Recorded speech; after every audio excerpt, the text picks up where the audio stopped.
Welcome back to episode 156 of Tallboy Radio, and we've got another doozy for you this week.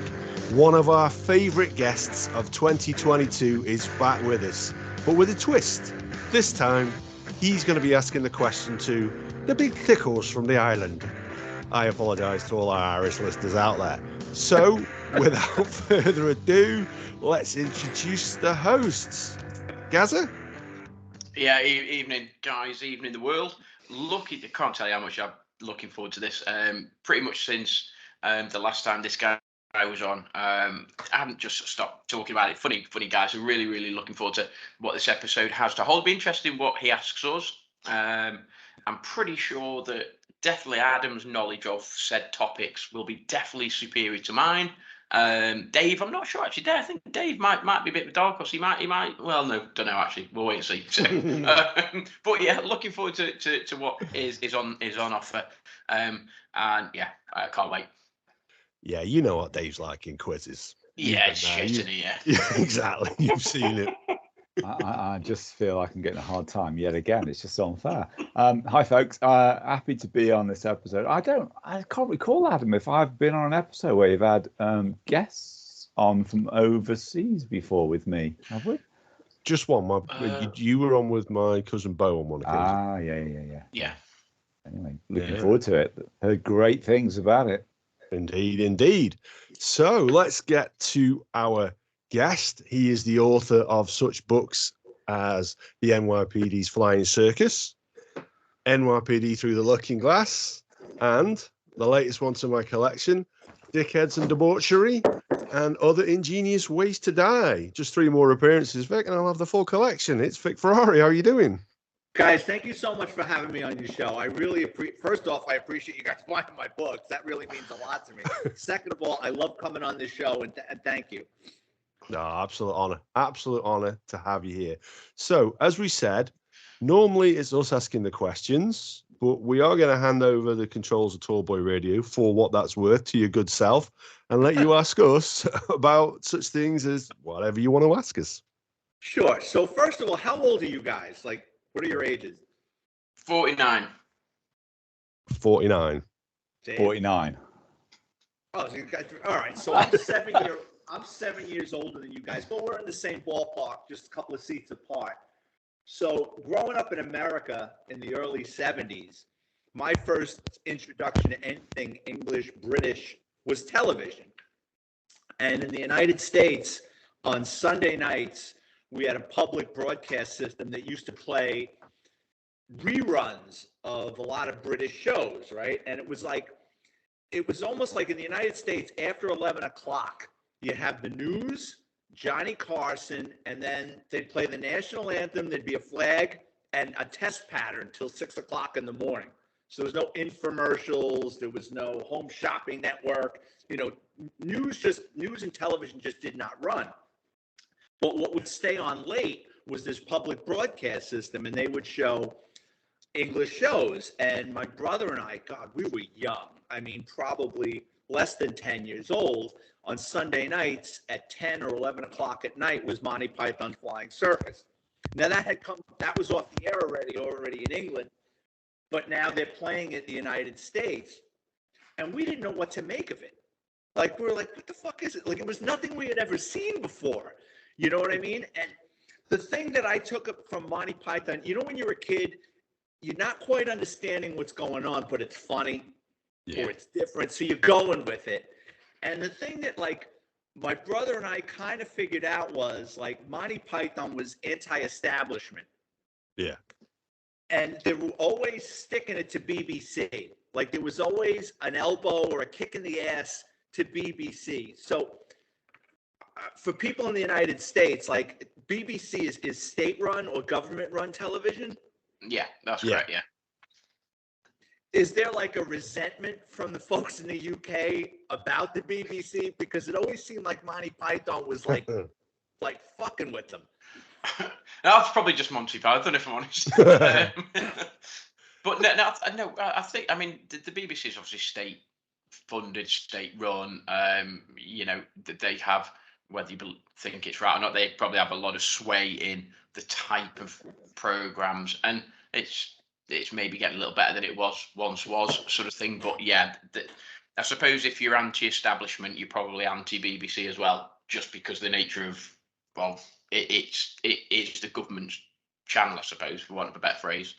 You don't get any advertisements, you don't get any trailers, you don't get anything in between the programs. Whereas other channels in the UK, you will get advertisements, you get companies, this, that, and the other. Whereas the BBC, you don't get any of that. But you do get to pay a license fee, and that's where there tends to be a little bit of resentment. So because there's no advertising over here on the BBC, and we have BBC One and BBC Two, and then there are some other channels as well, like BBC Three and BBC Four that just brought back, but you generally only get those on Freeview or your Sky subscription. So you pay a monthly fee. I don't think it's very much. It's £10-11, something like that. And everybody has to pay it if you have a TV, regardless of whether you watch BBC or not. So that makes sense. Back then, was there an alternative to BBC, or that was it? No, back then we just had 3 channels, didn't we? There was just BBC One, BBC Two, and ITV. So that's like local, isn't it? Yeah. So ITV is like regional. I suppose that's a little bit like you would get like all of you in America. You might get your sort of coastal TV programs, or you might get your state programs, that sort of stuff. So you would get Northwest, you would get Central, you would get Southwest, right? And effectively there would be some programs that are shown on ITV, and then what would happen is it basically flicked to some regional stuff, but you don't pay for ITV. There's no, like, it's weird. It sort of comes in the subscription, but there was only ever really ITV, BBC One, BBC Two, and then what was Channel 4? Was it back, early 80s, 82, 83, something like that? Yeah, about 82, I think, Channel 4. Yeah, so Channel 4 came along, and again, that was a private channel, and there was advertisements, and then you'd got Channel 5 that arrived sort of a decade later, maybe, and then pretty much then, the satellite TV Freeview exploded, and then you've got bloody hundreds of channels and stuff now. But yeah, back in the day, it was BBC and ITV, and that was it. Mm. So back then, I mean, well, you guys are younger than me, but I'm guessing at the time, Monty Python was like the flagship show. Oh, right? Yeah. I mean, it was one of those programs that I suppose it was classed as sort of alternative comedy. It wasn't, I don't know, there were a couple of programs, and obviously the actors went on to do various other things, but it was probably seen to be slightly alternative. It wasn't everybody's cup of tea, to coin a UK phrase. There were people that were like, oh, I don't get it, I don't understand it, it's not even funny. Whereas, like, there was a shed load of people that thought, oh my God, this is hilarious. Well, like in the States, right? We didn't really understand, like as kids, as children, right? And there was no internet to look things up. You know what I mean? So like nowadays, kids they want to know what's going on. They'll just Google it and find out what the hell they're talking about. Like I remember as a kid, they've got, they had some woman in an 8-foot suit as Princess Margaret running around in the back of a limousine. I'm like, what the fuck? Like, who the fuck is Princess? Like we didn't know who Princess Margaret was. We didn't know she was tall. You know what I mean? It was like, it was always, as funny as it was bizarre, and we didn't understand it, but we wanted more. And then, like I told you guys, when I was a little boy, that would come on late, and I was supposed to go to bed. And my brother and I would line the door with towels so the light wouldn't escape under the door. And my father would hear us laughing on a Sunday night late. He'd go, you guys better not be listening to those fucking English guys. Turn the television set off. You know what I mean? So that was always like, we were like, oh, Monty Python's on. Like, so yeah, I'll go to bed. And then like, we had like a little black and white television set. My brother and I have the volume way down. And then we'd throw a towel over our heads. And then we would throw towels under the doors. You know what I mean? As to not to get busted. But like, then later on, after Monty Python, we started getting Benny Hill. Now, let me ask you guys this. Do you guys look at Benny Hill as an embarrassment? Or did you guys like, because I've met a lot of English people that don't like Benny Hill. Yeah. I mean, back in the day, it was like, it was sort of funny, but again, it was like one of those that was like, you could see people sort of cringing, because obviously back in the day, it was just like, oh my God, it's so wrong. And you look at it now and you think, oh my God, it's like so wrong. But again, there were loads of people that they just didn't get it. They didn't see it funny. They didn't didn't understand it. And Benny Hill was more of that, I suppose, slapstick comedy, whereas Monty Python was seen as like alternative comedy. But yeah, Benny Hill, it wasn't universally accepted, I suppose, was it really? Of all the programs that you kind of look back on as comedy that was so mainstream and must have had millions of viewers, that's probably pretty at the top of the ones that if you try to do that now, you'd be in big trouble. But at the time, you know, it was just innocent and it was funny and it was simple. You know, and if you millions of people are watching it at that point, you know, was it bad? You know, like now it would just be seen as awful. But if that many people watched it then, there wasn't the kind of uproar. It just shows how society changes. It was okay then, it's not okay now. It doesn't mean it was inherently wrong. No.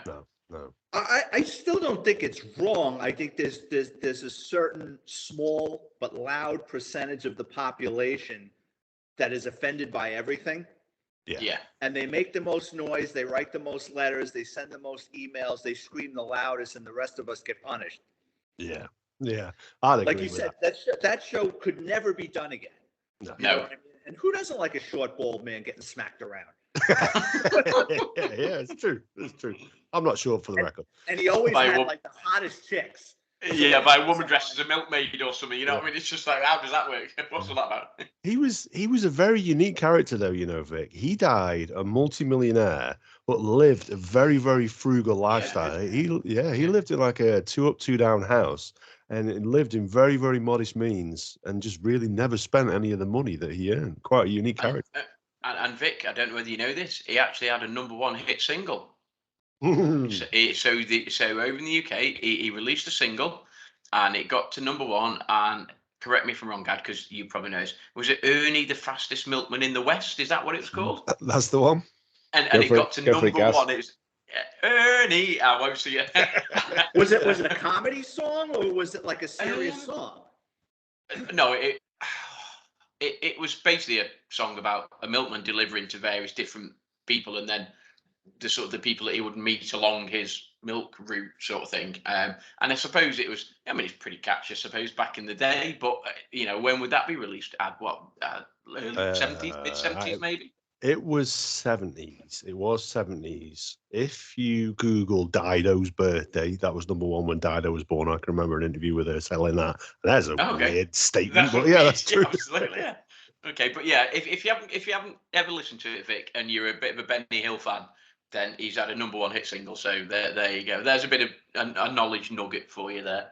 1971. I did read that like he was very miserly considering his great wealth, that he lived well below his means. I wonder if that's a product of growing up during World War II. You know what I mean? Like being poor and worrying about uncertainty and not having enough. Yeah. Yeah, could easily be. And was he a pianist as well? Did he play the piano as well? There's a joke in there somewhere. Is it a tiny pianist? No, something. Yeah, steady on. So something inside me. I'm sure. Steady on. Hey. Come here a week, but where's your bum tish? Come on, Anne. Bloody hell. Yeah, there we go. It's funny because I'm old enough to remember there were people that I knew many years ago that were from the Great Depression era in the United States. And like, even though they had made it in life and could live comfortable, they didn't, because they always thought impending doom was over their shoulder, and they could, you know, it would be like somebody worth millions and they were cutting out coupons. And instead of buying a new car, you know, they had a shitbox car and just kept doing repairs to the car. And I remember that as a kid. My father explained to me, well, they lived through the Depression. Their mindset is a little different. Yeah. Well, one of the guys that is a member of, I suspect maybe one of Dave's favourite bands, Queen. So John Deacon now lives not quite a reclusive life, but he doesn't, you know, he's obviously a multi-millionaire from all of his royalties through Queen. And he lives in, I'm not quite sure, it's like a terraced house, but it certainly isn't a sprawling mansion. And there's photos of him, and you literally just wouldn't recognise him, live such a, I say, humble life. but doesn't have any of the extravagance at all that you would expect, somebody that's lived and breathed in and around sort of Freddie Mercury for 20, 30 odd years or whatever would. Do you know what I mean? So, and he's really like just missed a plane and you just wouldn't really notice him at all. I think he's got loads of kids, 5, 6 or 7 kids. So it's a pretty big terrorist if he's in the terrorist house. There was a photo of him and it basically said, he's like, do you recognise this guy? And he literally is in front of the house and and it literally just looked like I suppose, standard tucked down, whatever it was type house. But it certainly wasn't a sort of sprawling mansion type thing. You're like, oh, bloody hell, he must be worth a pretty penny, that bloke, sort of thing. So. Not now. He's got 5 kids. You know what I mean? Well, maybe not. They'll drain his income. They'll drain. Absolutely, yeah. I'm sure. Then they get older and they start counting his money. Yeah. Yeah, absolutely. Yeah, absolutely. Yeah. Are we in the will? Yeah, I'm sure you will be. So later on in life, I was probably about 35. I had the flu, and it was like one of those. You got a fever. You're laying in bed. You're fucking delirious with fever, and I'm just channel surfing.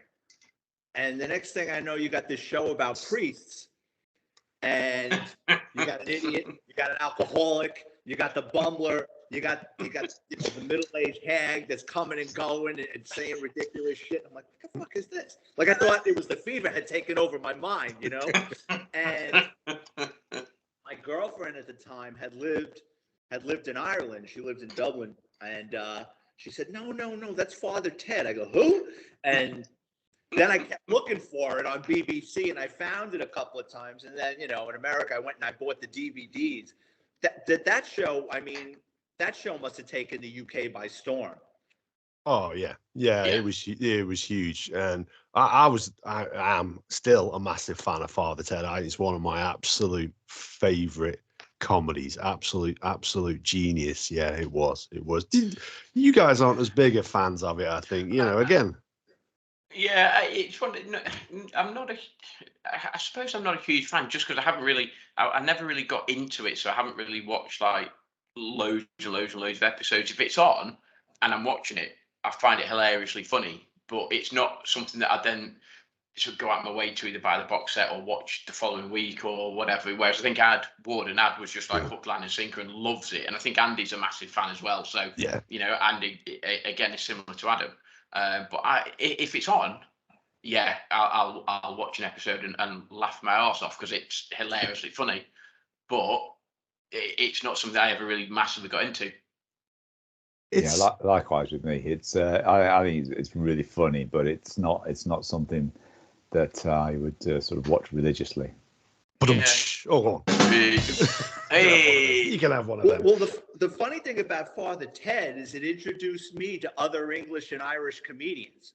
Because the thing on Father Ted, the guest star or whoever was going to be on that show that week, like Graham Norton, I had no idea who Graham Norton was. And then he shows up as Father Noel Furlong, and it's like, who the fuck is this guy? And then the next thing you know, he's got a television show, and I'm like, wait a minute. That's that guy.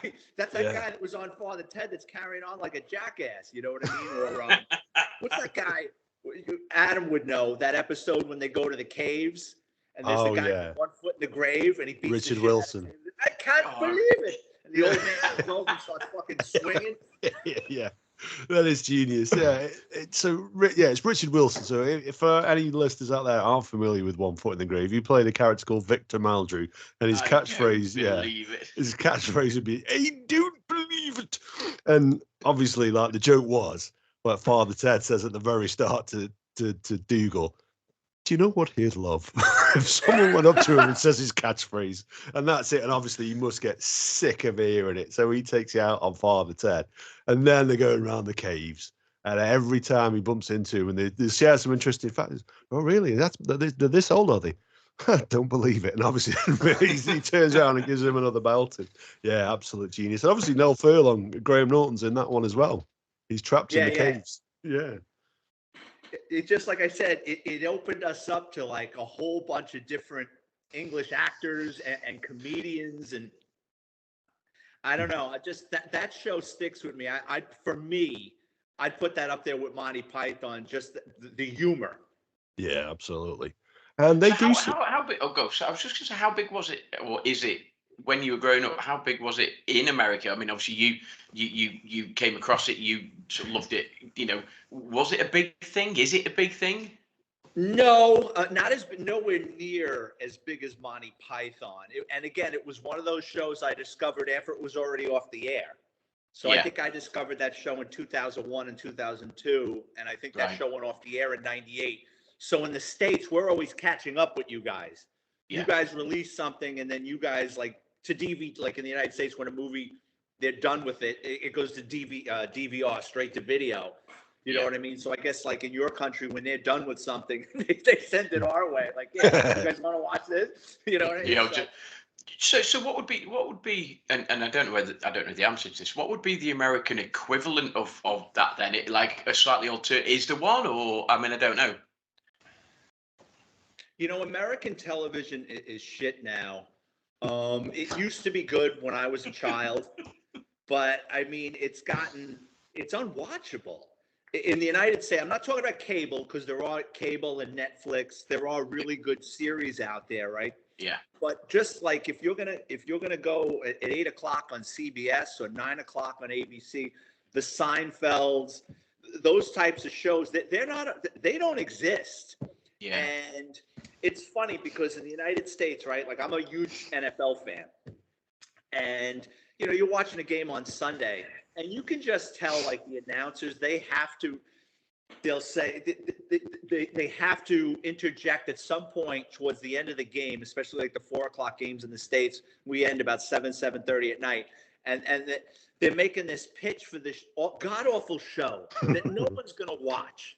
But corporate media just keeps they just keep shoving it down your throat. And nobody watches it. It becomes a pilot. It lasts half a season. They pull it, and then they put some other bullshit on, and nobody watches. It's like an endless cycle.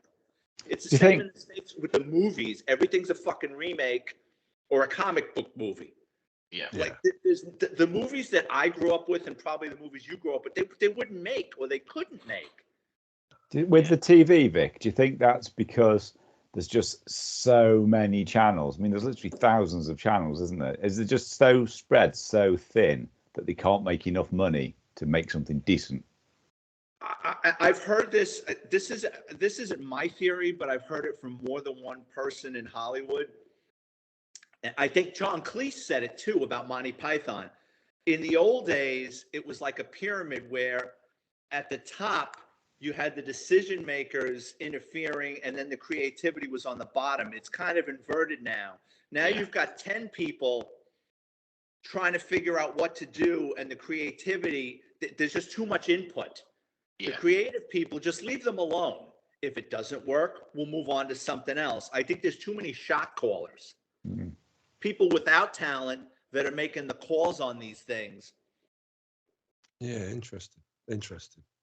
Yeah, I mean, it's funny enough actually because we watch the NFL over here and we do see those shows advertised, and you just because we still get like, yeah, it is. You just watch it, and you think, what on earth is this? You know what I mean? I mean, don't get me wrong. I'm trying to think whether so. The one that sticks in my mind, you've got something like NCIS or something like that, and they plug the hell out of it. It comes on, it's like, and then you've got various. If you got like, there's a New York version, and then there's a Florida version, and then you're just like, oh come on, guys, seriously, is this not just been done to death type thing? You know, and it's just like, surely you've got to have something better than that. Oh yeah, and now I mean, for a while, I don't know if the show's even on, but like then you had that show Dexter. So he's a serial killer. Yeah. Investigating other serial killers, and then he's going around croaking serial killers. Like, you know what I mean? Like, so what Gaz just said then about same program in different states, is that something they do because they think they're going to catch an audience? If different states can be obviously quite different in America, the people and the way they live, the way they think, their views and everything. So they think they've got a format, but that state isn't going to enjoy watching it if it's filmed in this state. So they just think, well, we'll just make it over there. Is that exactly what they do? Just replicate it with different actors in a different city? Yes. Well, with those CSI and those crime scene shows, right now in the United States, anything true crime is hot. Yeah. So, and I'm lucky enough, I'm riding that wave with my books. You know what Yeah. I mean? Because now, I mean, I sell my books to a lot of true crime fans. Yeah, it's mostly humorous stuff, but there are crime stories in there. So there's a huge, and that's across the United States. But the people that are in charge of putting these shows on the air are in New York and Los Angeles. Yeah. Middle America doesn't necessarily get some of the shit that they're putting on. I'm not talking about the crime shows because everybody gets the crime shows whether they like it or not and how outrageous it is. But like these sitcoms, I mean, they're unwatchable. And on top of that, no one's willing to take a chance anymore because they're afraid of offending somebody, right? And being, canceled. So it's like somebody telling you to be funny and then giving you a list of things you can't say or do. Yeah. Well, how am I supposed to do that? Yeah. Yeah. No, I get it. Strangely enough, though, there's a little bit like that in the UK. So when we talked about BBC earlier, BBC Three used to be a showcase for comedies that you'd stick them out there and they'd either take off or they'd absolutely bomb. And some of them were absolutely terrible, and some of them were absolutely genius. So things like, I think it might have started BBC Three, might have been BBC Two. The Office obviously started with Ricky Gervais, Stephen Merchant. That was very, very late night when it first came out, and literally you'd watch it and you think, "Is this a documentary? Is this real? I can't tell what's going on here." Like, dude, genuinely, and this is the God's honest truth. I watched the first episode of The Office. Hadn't heard the hullabaloo about it. Hadn't heard any of the preamble and everything. So it was on, and I watched it. And I was like, "Is this guy taking the piss?" I was like, "What the fuck?" I was like, "What the fuck is this?" Like, literally, like, is this guy for real? And I genuinely couldn't make my mind up. Is it a documentary? Is it a sitcom?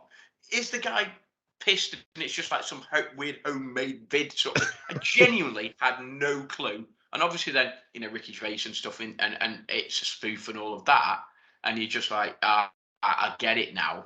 And that was funny, but cringy, but brilliant, all in the same dose. When it first came out, you're like, I've got to watch it because I really, really, really want to see what David Brent is doing now. And you're just like, oh my God. But the thing is, it was genius because when you watch it, you think, I know someone like that. I know someone like that. And you associate those characters with people that you're like, yeah, he'd definitely do that. And you'd be laughing along with it because you know those type of people. Oh, yeah. Yeah. Absolutely genius. Yeah, absolutely. Yeah. Do you like? Sorry, Ad. No, go for it. Do you watch The American Office, Vic? Because my daughter Alice just loves The American Office. I did. I watched that show. It's just like Gary said. The first time it was on, I'm like, "What the fuck am I watching? Like, is it a documentary? Is this bullshit? Did someone get a hold of the camera?" And I thought it was so well done, but unfortunately, Stephen Carell, it was like a point guard in basketball. He was great at moving around the stories and ad-libbing. And once he left that show, everybody started overworking to be funny, and the show just went to shit. And then they started bringing in people to replace him, and it was like watching the Hindenburg go down. It was terrible. It just was god awful, and it was unwatchable after a while. But it had a really good run. It's funny, like in the United States, like Ricky Gervais took the United States by storm. Like all of a sudden, like we're like, who the fuck is this guy? And what I love Ricky Gervais or Russell Brand, who I started off not liking. What I do like about the two of them is they aren't afraid to speak their mind. Yeah. And Ricky Gervais, I don't know if you guys saw it or know about it, but Ricky Gervais used to host a lot of the award shows in Hollywood. Yeah. And he did the Golden Globes a couple of years ago and absolutely machine gunned everybody in the fucking audience. It was brilliant. Jeffrey Epstein. He was, I mean, also, like the hypocrisy in Hollywood. And I'm saying to myself, this guy has lost his mind, or he just doesn't want to do this anymore because he's just attacking people. And you could see like the people in the audience, they didn't know this was coming. And the cringe looks on their faces, like Tom Hanks looked like he was going to shit himself. I mean, go Google that, Ricky Gervais, his last Golden Globe. I mean, I thought it was brilliant. I remember. I didn't see it live, but I remember the sort of this controversy and stuff, and obviously that the day later or a couple of days later we got it in the UK press, and it was all like, oh my god, you've got to watch it. And I was literally just about to say the best bit of that was when the camera flicked to the audience and everyone literally like and they're like, oh my god, he hasn't just said that, and you're like, and literally it kept everyone going. was like, oh shit, and it can't get any worse, and he did, and it's like, it can't, and he did, and you just literally the look of horror on some people's faces was genius. And it was because something popped up on my social media, and I'm not sure who hosted it this year. I can't remember who it was, but they were like, bring back Ricky Gervais because this year was shit and Ricky Gervais was brilliant, so bring you back. You know, and I can't for life remember who hosted it, but it didn't go down well apparently. And literally they were calling for him to come back and do it again because like he just slayed it and it was brilliant. Yeah. After that, they were calling for him to come back. Yeah, Over here, yeah. Over here, yeah. I'm shocked because those people do not. It's funny. They love poking fun at everybody else. They do not like the spotlight and a kick in the ass themselves. They don't. You know what I mean? You hold a mirror up to a lot of those people, it doesn't go very well. So here's a question for you then, Vic. Had it been somebody like, let's say, Chris Rock? So had it been Chris Rock saying those things, would it have gone down as badly, as poorly as if it was Ricky Gervais? If it was an American saying those things, how would they have reacted like if it was him? Chris Rock because is it was a a unique Brit guy because Chris Rock is another one of those guys who's told it like it is for a very long time. You know what I mean? He's called out a lot of people fairly during the point of his career. I don't think they might have given Chris Rock an opportunity like that. And I think coming from the United States, where most of his money is made in the United States, I don't know how deep Chris Rock would cut. Now, you saw what happened, right? With what's his name? Will Smith. With Will Smith, yeah. I mean that was disgusting. But I think it would have impacted Chris Rock if he would have gone as deep, cut to the bone like Ricky Gervais did. Yeah. I think it would have been more consequences, believe it or not. Right. So I've been thinking about what you've been saying. There's one program, and I don't know whether it's got over to America, and if it hasn't, and it's a program that I was a little bit late to, but called The In-Betweeners. And I don't know whether or not you've got it in America, and it's basically about school kids and this, that, and the other, and it's geniusly funny and hilarious, and it's childish and it's immature. And what's it called? It's called the In-Betweeners. Okay. Yeah, and worth checking. It's funny. It's funny. It really is funny. And again, some of the characters in that, and you watch some of those episodes, and oh my god, I'm just thinking about it now, and I'm like literally crying. Like he's like, it's just, I won't spoil it for you, but there's a scene, and I think it's the River Thames or something. They're in a boat, and let's just say there's a scene with a fish, and it is genius, absolutely genius. So if you haven't had a chance to watch it, it's called The In-Between. Adam's laughing now. He knows exactly what I'm on about. It's brilliant. Oh, I'll definitely watch it. So here's a question I always wanted to ask somebody from the UK. What is it with the British tabloids that as soon as somebody becomes famous, they land on them like flies like shit and make their fucking lives miserable? Like our press in the United States, let's put it this way. If you're a famous person in New York, it's not as bad. Is there paparazzi? Yeah. But most of the people that live in New York are New Yorkers. They know how to deal with them. It's not that bad. Los Angeles, they're a little more aggressive. And the more it's like running from a dog. The more you run or carry on, the more they're going to come after you. But what it seems like, and again, maybe I'm off base or I don't know, but it just seems like in the UK, like they fuck with people like just because they're famous. And it's like they want to know how much toilet paper they use and you know what's in their cupboard. You know, it just seems like in the UK, the invasion of privacy is a real cost to pay for being famous. Oh, 100%. And there is this thing, like you say, when people first set out and they get their attention, the British press will put them on a pedestal and say, look at this guy. look at this girl. They are absolutely fantastic. And then the second that the general public acknowledges the fact that, yeah, that guy's pretty cool, they will go out of their way to destroy every single bit of their reputation. And it is literally over here, we call it the gutter press. That's how it's known. That's the expression. It's the gutter press, because they are just in the gutter. They're scum, the subhuman scum, like the Sun over here. You know, there's certain parts of the country where they won't even buy it. They've been upset by it that many times. You mentioned the Sun in Liverpool.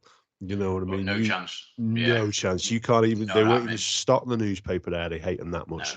No. Yeah, and it's strange because the British newspaper, the Sun. Yeah.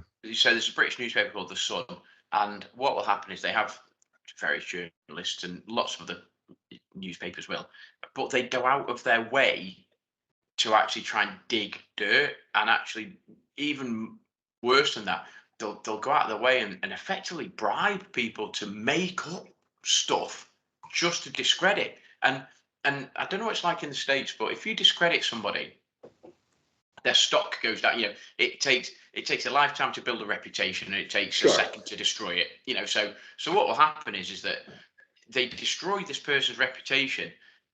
The person then takes the newspaper to court and wins, but it's too late because their reputation's been destroyed already. So literally, papers will just make up shit, just almost like carte blanche. And what they'll say, oh, well, what is we'll take you through the legal system, we'll take you through the courts.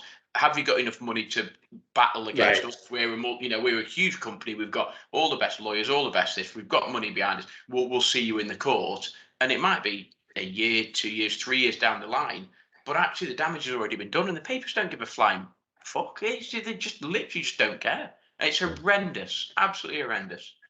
The likes of Hugh Grant, obviously, he's probably the most famous one that they've messed around, and he's actually done okay at lawsuits against him. So obviously, he had a few news stories about him with Divine Brown and what have you. But he had situations where I forget whether it was the Sun or the Mirror. In all likelihood, it was probably both. Probably both. Yeah, don't quote me on that. They were hacking his phone and listening to his voice messages. Yeah, and and that's just incredible. Well, you can go to jail in the States for doing. Can you go to jail over there for doing that? Yeah, one journalist did, didn't she? There was one woman. I forget. Was she News of the World? I forget it. What was it? Was it? And this is going to sound horrendous, and I don't mean to be blasphemous in any way, shape, or form. But was Piers Morgan? Did he do something like that? Did he phone tap or something? He was in charge. He was the editor when it was going on, wasn't he? Right. Okay. Yeah. So Piers Morgan. You've heard of Piers Morgan? Oh yeah. So he was the editor or something of the paper. One of his journalists basically phone tapped, and it was a common thing is that they would go out and they'd regularly try to phone tap various people, and he got in. Well, I say the paper, and he got in quite a bit of bother, and it's always one of those bit of grey areas, and he obviously then said it's nothing to do with me. I didn't know about it. Well, you were the editor. Well, yeah, I still didn't know about it, type thing. And it's all that bit of a grey area. Plausible deniability. Yeah. We do have like a middle ground, don't we, where you have people that are quite well known and quite liked quite broadly, and then they'll do something I choose my words carefully. I was going to say reasonably innocent, but that's a bad choice of words. Not something really bad. They might have an affair. They might get arrested for drink driving. They might get photographed taking cocaine, and they'll just come. But exactly. Yeah, just doing the life of it. That is bloody hell. Come on. And they'll rip them down just like they will, at any opportunity. But then 3 months later, they're all behind them about running stories and glossy magazines about how they're putting their life back together and all this sort of stuff, and they build them back up again. It's just like they're just playing with people's lives. They do. And that Piers Morgan, like I see him on television. He reminds me of like an English Geraldo Rivera. Like he'll do he's an older guy and he will fucking do anything. Yeah. To keep his name going. You know what I mean? It's like just anything. Like Geraldo goes on these shows and he'll fucking say anything just to be relevant. And it's like, dude, you made your money. Like, what is it? Like, I had a great 20-year career with the New York City Police Department. I wasn't making 1/1,000,000% of what this guy makes. And after 20 years, it's time to step down. You know what I mean? It's time to enjoy my life. I don't, I don't have to be testifying at trials. I don't want to stand in another press conference. You know what I mean? It's like, I'm done with that. I want to do something else. These guys cannot. They'll do anything to stay relevant. It just, like David said, it's someone else's expense. Yeah. Absolutely. My daughter is 6 tomorrow, and I'm still teaching her now. I'm still trying to teach her that there's good attention and there's bad attention. She just likes attention. She is a Piers Morgan in the making. You know what I mean? Because the guy is exactly the same. He's like, he doesn't care what attention he gets as long as his name is up in lights, as long as his name is being talked about. He don't give a rat's ass what it's attached to, as long as it's buzzing around up there. He doesn't care. I saw with it's funny. Like, I saw that Stephen Coogan in a couple of things in the States, and I'm like, oh wow, what a really talented guy. So I Google and I'm like, holy shit, what the fuck did they do to this poor guy? Like, you know what I mean? It's like again, in the States, we're catching up to the English, right? It's like, oh, this guy, I've seen him in a couple of things. I'm like, what a fucking talented guy. He's actually pretty good actor, pretty funny. I Google him and I see like, holy shit, like they dragged this guy through glass. Like, what the fuck did he do? Other than being famous and talented, it's like they ripped him down for it. Yeah. Do you get Alan Partridge over in the States? Who? Alan Partridge. He's. No. That's another one you need to. Yeah, you do need to look at that as well. So that's Steve Coogan is most famous for playing Alan Partridge, and he's played him for 20 odd years. So he started off, and it was like a mock TV show that he had where he was interviewing guests, and then they did like a behind the scenes thing after his career had fallen to parts and he was living in a travel town. Well, I'm Alan Partridge, where he's just going around being generally annoying. And then he's done different, like they've made a film actually. Have a look for Alpha Papa, which is the Alan Partridge film, which is very entertaining. What's it called? Alpha Papa. Alpha Papa. Yeah.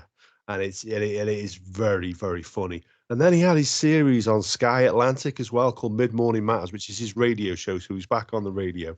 And yeah, he's well worth a watch if you've not come across him before.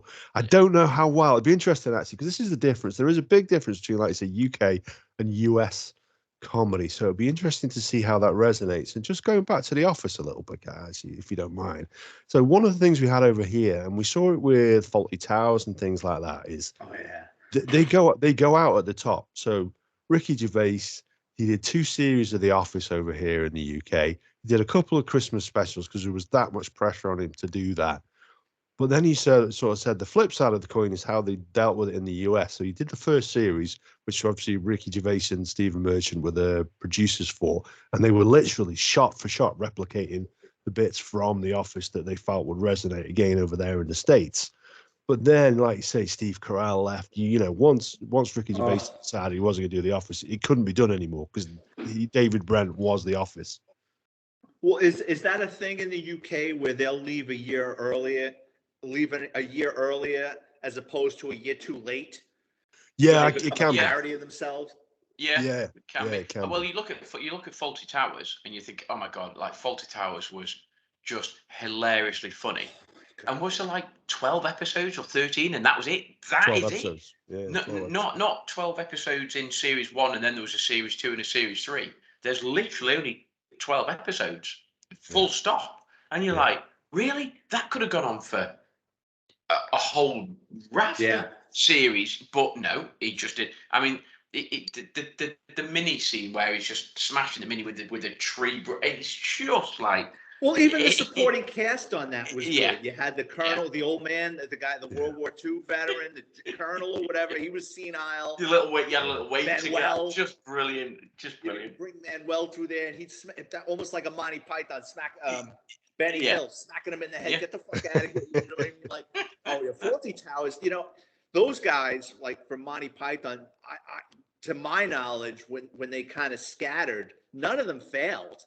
Really, I mean, they all had successful careers. I mean, well, the one that died early, Graham.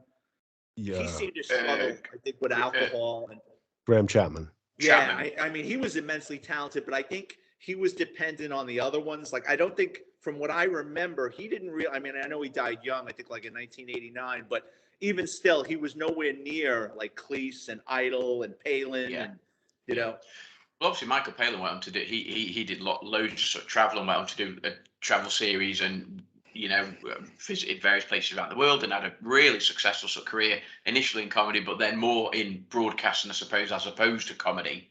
And obviously, you got Eric Idle, John Cleese were just comic geniuses. So, and they went on to do brilliant brilliant series, brilliant films.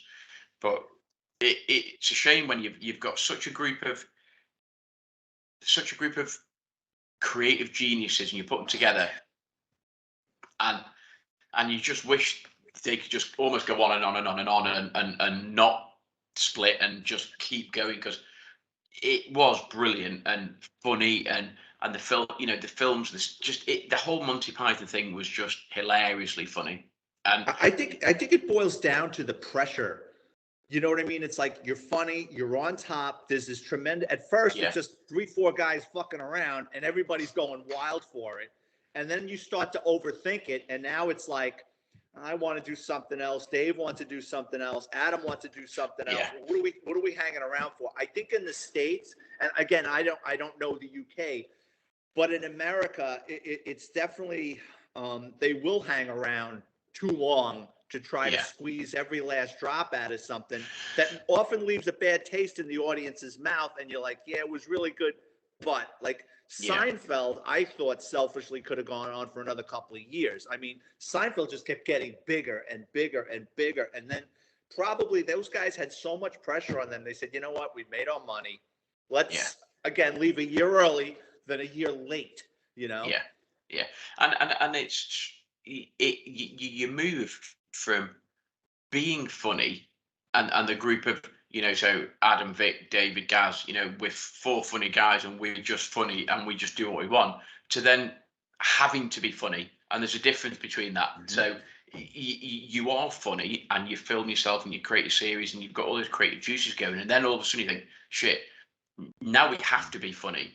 And there's a different pressure then to have to be funny, because you've then got stuff to live up to. And actually you drag it out, and all of a sudden it becomes a little bit too scripted, a little bit, and it's not flowing and it's not natural, and you don't bounce off each other and you haven't got the rapport, and all of a sudden the lines are delivered not quite the same as they were, and it just doesn't quite hit the mark. And all of a sudden I see you move from being creative geniuses and bouncing off each other and being spontaneously funny to then sitting in a studio going, right, how do we be funny? And it's a completely different mindset then, because you move from series 1 to series 3, and all of a sudden it's like, right, there's a pressure on us. We've now got to be like that.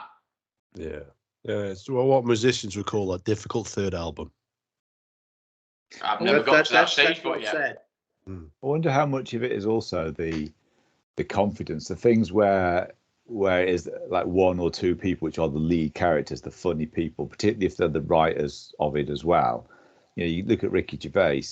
He's incredibly talented and he's extremely confident. He knows that he can end that, go do something else, and it'll be a success.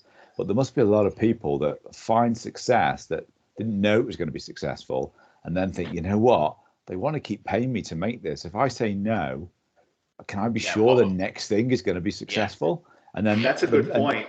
And they're just going to keep funding it, because as long as they keep selling it, the production company's making money, but actually they're probably doing more harm to their career. More of them should probably just take a chance. Yeah. I saw something about a television show that was a hit, and I don't remember if it was Seinfeld or anything else, but in the States, when a show takes off and everybody's like, wow, this is a great show, there's different sets, like in writing. This is the way I was told. So you have the A team, the B team, the C team, the D team. They're coming up with ideas and bits for a show, right? So what happens is other television shows and networks like, wow, that's a hot show. Who's writing for that? And they start plucking your talent. So you're the B writer or the C writer, and they come to you and say, hey, you want to be the A writer on this show? And they started eroding your talent. And then you're getting new writers that don't get it, aren't as funny, aren't as sharp. Yeah. That's interesting. 100%. When you guys were growing up, I'm sorry. No, go for it. No. I was going to say, when you guys were growing up, what were your favorite, like, American shows, like when you guys were kids? Oh, X Factor. Not X Factor. Jesus Christ. What's it called? Mulder and Scully. X-Files. X-Files. Yeah, X-Files. bit different, Definitely Dave. not Bit X different. Factor. X-Files. That was probably. You know what? Vic, I don't have a great memory, but right. No, we told you we shit at a quiz. Right. So I'm gonna go for, well, there's 2 or 3. Right. I'll go for my parents' favorite, which was Heart to Heart. So that was just back in the day. So that was, and you got, was it Freeway the Dog? You got, was it Mac, or anyway, Max or whatever his name was. So you got Heart to Heart. But mine, right, and you're gonna laugh at this, Chips. Yeah. And then the Fall Guy. Oh, The yeah, Fall Guy, the Yeah, $6 yeah. million man comes back. The Yeah. Fall Guy was amazing. It's such a good show, dude. Colt Seavers. Yeah. Come I on, mean, Adam. Columbo. I enjoyed all those. I love the A-Team as well, because that was just quality, especially when they got the likes of Hulk Hogan guesting on there. But no, in terms of comedies, I used to love something called the Gary Shandling Show. Do you remember that one? Oh yeah, he was immensely talented. Yeah, and then the other one, obviously, Cheers, and I still watch that now. If we have it on Forgot about that. I love Cheers. It's brilliant. Hill Street Blues. Dun, dun, dun. It just, Yeah. yeah. It's brilliant. Yeah, Yeah, because it's weird, because there was a big influx in the UK of, I suppose, American TV, sort of early 80s, mid 80s, of Cagney and Lacey, Hill Street Blues, Heart to Falcon Crest, Dallas, Dynasty. Those, and you just like, I mean, don't get me wrong, Vic, most of them were shit. Dukes of Hazzard. You know what I mean? Most Dukes of of them Hazzard. were shit. Dukes of Hazzard. Oh, Dukes of Hazzard. that fucking hillbilly show. Yeah. And don't forget TJ Hooker. Oh, wow. William Yeah, Shatner. anything with William Shatner. God. You know, I mean, come on, dude. Roly-poly fighting crime. God, when we talk My about mother, it now, my late mother loved English shows. My mother was in love with that Ian McShane. Oh, what the fuck was the name? Oh, Lovejoy. That was set. Was it the Isle of Man or Isle of Wight or something? Yeah. So wait, I'm a detective in America's largest police department, right? My mother could give a rat's ass on whatever mafia or criminal investigation I was involved in. She'd go, "Did you watch that show, Lovejoy?" No, Ma. That Ian McShane, he's a ex-con, and he targets bad guys. And I'm like, I have no fucking interest in, like, Ma, you want to hear about one of my criminal cases? Like, no. I like that Lovejoy. I was like, and I tried watching it once. It was god awful. And then that Ian McShane turns up all over the United States, and they always film that fucking guy like from here up, because he's only like 3 feet tall. And he was on a couple of he's got like that when he was younger, like he had that rough looking guy thing. Yeah. And then like when they pan back, he's got like a 21-inch inseam, and you're like, this guy can't even go on the rides at Disney World. He was what the fuck was that show on HBO? There was an old Western show that was really big here. What the fuck was it called? Deadwood. It was. Deadwood. Yeah. And Ian McShane was in that. It was like the 1860s, and every time you turn that on, all I heard him say was "fucking cocksucker." Like every other word out of his mouth, I'm like, did they really say that back then? See, we had a comedy. I'll be honest with you. I never thought when we had Vic on, we'd be talking about Lovejoy and Ian McShane. I genuinely never thought we'd go there. If I'm honest. When my mother passed, right? My mom died about 10 years ago, and my mother loved the English comedy shows and the English whodunits, Poirot, and all this bullshit. When my mother died, she must have had, and I'm not making this up, the box sets of every BBC Who Did It, Who Done It, Lovejoy, Poirot, all this shit. And my brother is like, what are we going to do with this stuff? I go, well, I'm not watching it. And he goes, well, I'm not watching it. So we sold it on eBay. But like, wow. Yeah, Ian McShane, she was in love with that guy. And I go, Ma, he looks like he just climbed out of a dumpster. He's like, I'm sure he's a nice guy. But like, it just used to piss me off. Like I was a detective and she had no interest in what I was doing. What Ian McShane was doing over in the UK. Brilliant.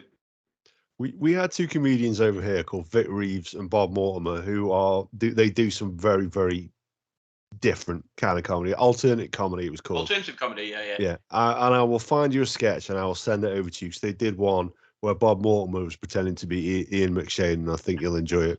What's his name? Bob Mortimer. So yeah, they did a sketch on a TV show called The Smile of Reeves and Mortimer, where Bob is dressed up as Ian McShane, but they'd had a disagreement which would be the better interview to do, Ian McShane or a Native American, and he's doing it. He's doing Ian McShane as a Native American, and it's just so weird. I'll have to find it for you. Oh, that's so funny. You never thought I'd be talking about Ian McShane. Here's another show. There were two shows my parents used to watch. One I could never get into. The other one I actually became a fan. One was called Are You Being Served? Yeah. My mother, and that song, that fucking theme song, I can hear it now in my head. I'm gonna have to walk the dog after this to get it out. Right? And then the other show that they like that I got into, and I'll still watch it if it's on, that Keeping Up Appearances, that fucking Onslow. That guy, whoever that guy Onslow, I know he's dead, but he was so fucking funny. You got this fat bastard with no shirt on, he's wearing a wife beater. He's like eating cookies in bed, and like he's talking about. Then he starts talking about quantum physics. Those shows were huge over here. I'm amazed that Keeping Up Appearances made it over to say Hyacinth Bouquet. I find that incredible. It's strange because there's programs that you think, oh yeah, that's definitely that'll go transatlantic, and the Yanks will love that sort of thing. But it bombs, and then there's like literally Keeping Up Appearances. You can't convince me when that was made that somebody will have gone, oh, that'll be huge in the States. People will love that, because it just didn't strike me as that type of humor. Yeah, and with stuff that you'll be saying, Vic, where made in America, that we watch over here, like Brits love it, they go mad for it, and all of a sudden you're like, really? It's shit type thing. It's just weird how just like things that you just don't expect to do well. Because I'd have never have expected Brit UK alternative humour, sort of, John Cleese, Eric Idle, Monty Python, all of that, Fawlty Towers, to resonate with you. It's weird how how different people just have different perceptions of comedy. It's brilliant. Don't get me wrong, it is brilliant, but it just shocks me how different countries can have different types of comedy, yet you can still find that common ground. Do you know what I mean? Where I think it boils down to, though, I think Brits, you guys take things seriously. So if someone's going to be an actor, they're going to be a really good actor. It's that they're not doing it half-assed. Like I was writing in my notes, I'm like, huge Gary Oldman fan. I mean, the fucking guy, you see movies and it's like, was that him? He's like a chameleon. Yeah. I didn't like the show. My mother, another show, that fucking House. I didn't even know Hugh Laurie was English. Like, I thought he was some off from California, and I'm like, that guy's fucking English. Like, and I think the same goes with comedy. With the UK, it's smart, it's well done, it makes you think, and I think that's why, like, you guys kind of look down at Benny Hill, because you're like, what is this shit? What is it, fucking Charlie Chaplin all over again? Like, didn't we see this shit? Yeah. It's interesting you say that, though, about being smart, because the likes of Monty Python, they all met up at Oxford and Cambridge University. Right. So they all attended the Oxford universities, as they're called, and that's where they met up. Michael Palin took part in the boat race. I can't remember whether he won or not, but he did that. And then the same with Hugh Laurie. That comedy generation, they also all met up at Oxford University. Him and Stephen Fry, and then they went on to Laurie were huge, weren't they? Exactly. Massive. Yeah. Fry and Laurie, and obviously they went on to do Jeeves and Wooster and what have you. And like you say, they are very, very intelligent and well-educated men. And I mean, that's not always the case. There's some comedians out there that are sort of brilliantly funny without needing the university education. But I do think that was a big part of it. That's where they grew up. And these people, obviously, they've been to private schools and what have you, so they have that confidence instilled into them. That's part of what we do over here. But yeah, very, very maybe different to how things are done in the United States. I don't know. Yeah. It is. it does seem slightly different. But I think in the United States, because you have, the major studios and everything is over here now, that there's just so many people that it's just people just getting into it that don't have any talent. You know what I mean? Yeah. And it's almost like the way music is. I mean, they package it and there's nothing really to it. You know what I mean? Like you see some of these actors and actresses now, and it's like, well, they can't act. They're good looking. You know what I mean? Like muscular or very highly attractive, but can she really act? Can he act? You know what I mean? It's like they're movie stars, but they're not actors. They can't play a wide variety of parts. Like I brought up Gary Oldman. I mean, you see some of the movies, especially his early stuff. When that Sid and Nancy or JFK or, I mean, anything. I mean, you see it. I was going to say, was it Philip Seymour Hoffman? Is somebody similar who was a fantastic actor, and not somebody that is hulking and good looking, but as a method actor and somebody that you think absolutely slays it every single time he's in a film, and he just somebody like that who a bit like a Gary Oldman, who you just think he probably hasn't ever done a bad film just because of it. That's just, but he's not the typical butcher or good looking or whatever, but somebody like him, an amazing actor, absolutely amazing. What's going to ask you, right? Just going back to comedy, have you and it's somebody that has taken the UK by storm, not everybody's cup of tea. Have you heard of Peter Kay? What's that? Peter Kay. Who's that?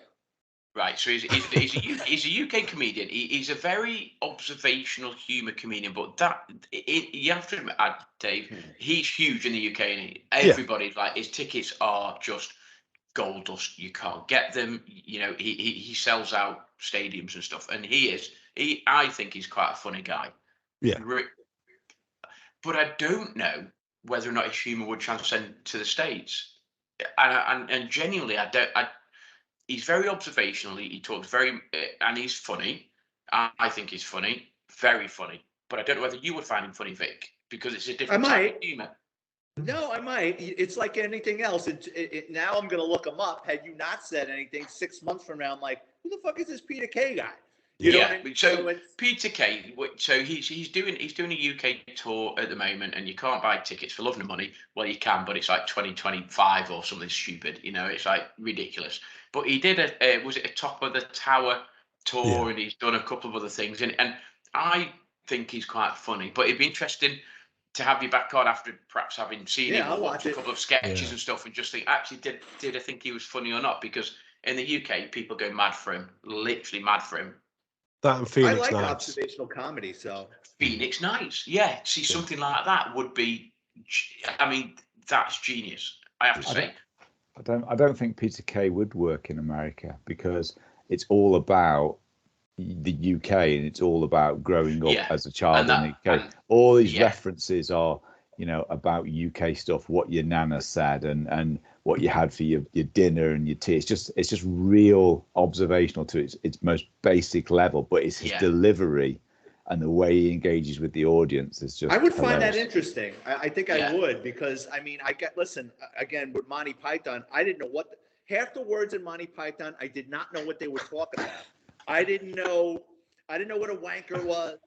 I didn't know what a poofter was. I didn't know what balance meant, like spotted dick, all these words, and there was nothing like, what am I going to go to the library and look up spotted dick? The librarian would think I had gonorrhea. So, you can't look back then. We had Encyclopedia Britannica. This shit wasn't in here. So no, I actually might find that interesting because, like I said, I always got a kick out of Monty Python because you guys were different. Yeah. I mean, we spoke the same language, but you guys speak the Queen's English, and we found that fascinating. So I think I would like that. It's definitely worth sort of looking, because that's it. He didn't tour for ages, and he's done one or two other sort of the odd sitcom here or there, and went off the radar a little bit, but has come back over the last sort of few months, and he's doing a UK tour, and you literally just can't get ticket. They're like gold dust. he hasn't done a tour for ages, and he announced a tour, and it was like, oh my God, you've got to go on Ticketmaster, you've got to, and the resale value is ridiculous. So it'd be worth you just having a look at some of the stuff, because I'm dead curious to know, if you, so the In-Betweeners, Peter Kay, Phoenix Nights, those type of things would just have you on in, a month or so's time. You give yourself a chance to have a quick look at them and think, actually, what did you think of them? Because that would be quite cool. Yeah, definitely. Yeah, absolutely. Yeah, definitely do that. So I think that would be interesting. Yeah, so we're around about the hour mark now. Well, a little bit over, tell you the truth. So have you got any more questions for us, or? No, go do what you got to do. Okie dokie. Well, what I will do then first, before we go out and find out what the guys have been drinking tonight, is I will give a quick shout out to our sponsors, Ollie's Snacks. If you want your olives, your nuts, your pretzels, or your chocolate-covered pretzels, head over to ollies-ollies.com. Use the promo code TALLBOYRADIO, all one word, all capitals, if you are based in the UK, and you will get 20% off your order. And with every order placed on their website, they donate a school meal to a child in need with the help of One Feeds Two. And if you want to get in touch with Tallboy Radio and tell us how much you like your pretzels or how much you like us, that's all well and good.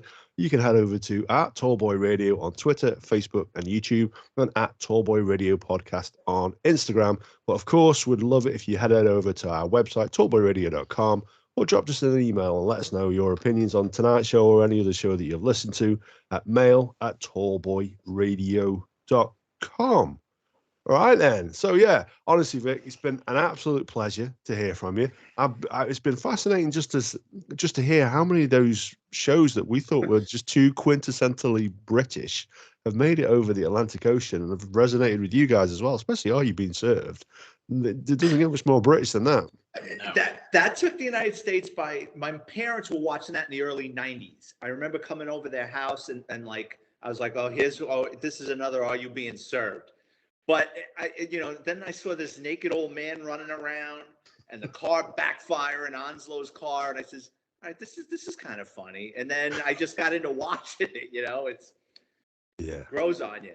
Yeah, it does. And it's interesting as well, because like you say, when you asked us there about the American shows that we enjoyed, they were a big part of our childhood growing up. We were looking over to America, and I'm still very, as anyone knows, nostalgic. I love the idea of living in the States. It's still on my bucket list of things to do, and it keeps getting pushed up there higher and higher. I keep nudging the wife.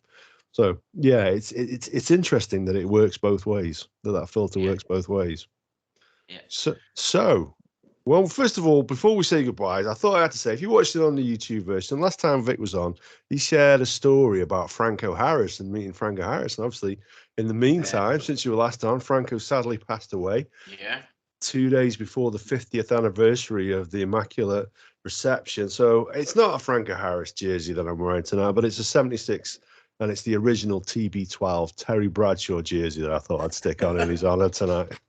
The Steelers are going to be good. I tell you what, it's another winning season for Mike Tomlin, and I don't think anybody would necessarily back that about sort of 7 or 8 games ago. With a rookie quarterback and Mitch Trubisky starting to see, he's got to be up there. He's got to be top 2, top 3 coach in the NFL. I mean, and the thing with the Steelers is they rarely, if ever, miss on draft picks. Yeah, they're excellent at drafting wide receivers and defensive and offensive linemen. I mean, they don't miss. And then, I mean, and even that trade that they pulled off where they got, what's his name? Who's the kid that they got from Miami, the safety? Minkah Fitzpatrick. Yeah. I mean, what a player. Perfect for that defense. Yeah. I was talking to Adam and Mike Tomlin, after dealing with all the shit that he's basically had to deal with over the last 2, 3, 4 seasons. Antonio Brown, Le'Veon Bell. Le'Veon Bell. Yeah, I mean, you deal with all of that, and then have to try to find a replacement for a franchise quarterback like Big Ben, and all of a sudden Big Ben goes, and you're like, shit, how do we replace this guy? And Mike Tomlin, through all of that, has produced another winning season, and it's like, I mean, I'm a Bears fan, and we suck. I mean, badly. Don't roll your eyes, Vic. We've got the number 1 draft pick. Although actually, we might trade down. I've heard rumors that we're going to trade down, and I believe that Saquon Barkley is going to come to us. and I think there's a couple of wide receivers going to come to Vic. You heard it here first. Saquon Barkley will be a Bear. You heard it here first, Vic. Don't you go laughing at me now. NFL news breaking live across the UK. It's breaking. That's it. Saquon Barkley will be a Bear. He's broken the story 3 times now in the last 3 years. How the Bears are going to be coming back with a first draft pick or what have you. Dude, Justin Fields is decent. No, I rate him. But it's the first time we've had a decent quarterback for. Well, obviously we had Mitch, but didn't work out. So Justin Fields is brilliant. We were the number 1 running offense this year, even though we were like the number 1 draft pick. So we suck, but we were the number 1 running offense. Now a lot of that was down to Justin Fields. We need a decent offensive line. We do need some targets wide. We've got Chase. They're talking about Darnell Mooney. They're talking about various. So they're talking about DeAndre Hopkins being a Bear. I mean, seriously, if you look at Chase being number 3 wide receiver, you got Cole Kmet tight end. Next year, Bears. He's good. Kmet's good. Yeah. Your problem is your owner. Yes. You've got the Queen of England. You know what I mean? You've got Petrified Wood running that fucking team. I mean, well, they're on about the new stadiums and all sorts of stuff. Mrs. Firestone. I mean, the 2 of them. I mean, they're 100 years old. I mean, they're cheap. Yeah. The Bears do not spend big money on free agents. When someone's a free agent, they're showing the door. I mean, well, to be fair, they were talking at Saquon Barkley. They were saying it was about $47 million over whatever the length of his contract would be. But even if we took him, we would still have the biggest space in our cap across the whole of the NFL. So all of a sudden, you acquire him, and you've still got space for the cap. But why did they let that linebacker? Why did they trade that linebacker? Roquan Smith. I mean, he's a player. Roquan Smith is a player, and I think I don't know if I'm honest, Vic, because to me he was the future of the Bears, and you could have built stuff around him, and he's obviously going to go on and do huge things. But he was a player. And by the way, he's negotiated himself. Yeah, I know. The biggest defensive deal in the NFL history, is it? And he negotiated it himself. I mean, fair play to the guy, and I wish him all the very best. I genuinely wish he was still a Bear, but he isn't. He's a Raven now. Sorry, dude, but I know. They had a good defense. You had him. You had Khalil Mack. They let Floyd go a couple of years ago. I mean, I know Floyd didn't live up to being that number 1 pass rusher that you want, but he still knocks down a shitload of passes. He's always buzzing the quarterback. Yeah. Anyway, we like to keep these episodes to around about the 1 hour 10 Thank you, mark. David. Sorry. So Vic, I know Dave's not a massive NFL fan. We'll do a separate episode on the NFL and we'll just talk football. That's really fine. Down with that. So yeah, we'll do that. And trust me, Bears are going to be decent next year. They're not. So just for the record, then, Gaz, do you want to say goodbyes and tell us what beers you've been drinking tonight? Yeah. Look. Love tonight. Love catching up with Vic, top man, top bloke. Love talking, just chatting shit, basically. And I have been drinking a beer called Le Chouffe, which is about 8%. Lovely little picture of a little gnome on the front there. And just after I finished that one, I had another one. So so all good. Dave. It's great to meet you, Vic. Listening to the previous episodes, got your books behind, ready to read a couple of them. Good old Santa bought them for me, so looking forward to them. I'm still on the Zero Left and some other thing that wasn't particularly nice, some Bavaria Holland Zero stuff. But you got to drink what you got to drink, can't you? You do. I'll be honest with you. I'll tell you what beer I'm drinking before we get Vic to say his goodbyes as well. I've been drinking a beer by Glencairn Brewery, and it's called Core Brew, and it's an espresso martini pale ale. And yes, it is every bit as bad as you'd expect it to be after that explanation. It's disgusting. And I'm hoping the little black flecks that are floating in the bottom with the bits of coffee and not anything else, because it is grim. Dude, that's going to give you kidney stone. Yeah, it might. To be honest, it might wash out the kidney stones that are already in there. Dude, you need a nice little gnome. That's what you need. One of them. Indeed. So, Vic, thank you very much for sharing your experience of British comedy with us tonight. It's been quite a unique insight. And do you want to tell our listeners where your books can be purchased? Sure. If your listeners just go to the Amazon books section and type in my name, Vic, V-I-C, Ferrari, like the car. All my books are about the New York City Police Department, behind the scenes look. They're $10 and $2.99 ebook download. Yeah, absolutely. And we'll share a link like we do in our blog post. And I haven't done it yet, but I'll also put it on our external links in our website. So if you go to our website, tallboyradio.com, you'll find a external links page, and we will put a link there to Vic's page on Amazon, so you can see all his 6 books. And the 7th, do we have a date for that yet? How's that one coming along? Probably April, probably May or June. Cool. We'll get you back on it again then, if not before, to talk about that, if that's okay. Yeah, absolutely. Great stuff. Did you want to say your goodbyes? Did you want to say goodbye? Yeah. Sorry. Sorry, I had a senior moment. Adam, David, Gary, thank you so much. I love coming on the show. I mean, I do a lot of interviews, but this I always look forward to hanging out with you guys because there's a chemistry there. And I thank you so much for letting me on your show. Oh, no, it has been an absolute honor. And I don't doubt our listeners are out there holding on and waiting for you to come back again, just the same as we did. Because like we did an episode called 22 in Review. We played some of our favorite moments of there, and your story of when you were sat on the toilet trying to defend your gun and getting it back. That made one of our favorite moments of 2022. So, I got to tell you, that wasn't one of my favorite moments. I said, you know what? Fuck it. No one knew about that story for 30-something years. And I said, you know what? I need a really good story to open up this book, and let's go with it. Yeah, it was one of ours. I think we listed a few of your stories afterwards, and I think my favorite of yours was that lineup story. That really cracked me up. The lineup when they started beating the shit out of the guy in the lineup. Yeah. That guy was such a fucking pain in the ass. There's so much more to that story because one of the witnesses, her husband was my English teacher, and he had slapped the shit out of me in Catholic high school. And here I am 10 years later, I locked up the guy that robbed his wife. Yeah. And then like we're in the lineup room, and you've got the 5 fillers with the crackhead. I'm in the room with the husband and wife. She's got to pick him out. My partner is in the other room, and she's now balking. She doesn't want to pick him out. And then the crackhead starts getting into an argument with the fillers. Like, they're like the guys in that town that call you duck, that you guys were telling me, like rough motherfuckers. The next thing I know, my fillers jump up and start choking the shit and smacking around the crackhead. I got to run in there and break up a fight. Then we break up the fight, and then he yells, "Did she pick me out?" So we couldn't use the lineup. It's genius. It's absolute genius. It is brilliant. Yeah.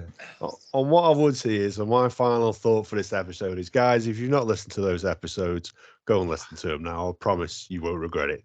So until the next time we get Vic back on, and we've got a different guest on next week, but until the next time we get Vic back on, we'll say see you later and take care. Thank you, guys.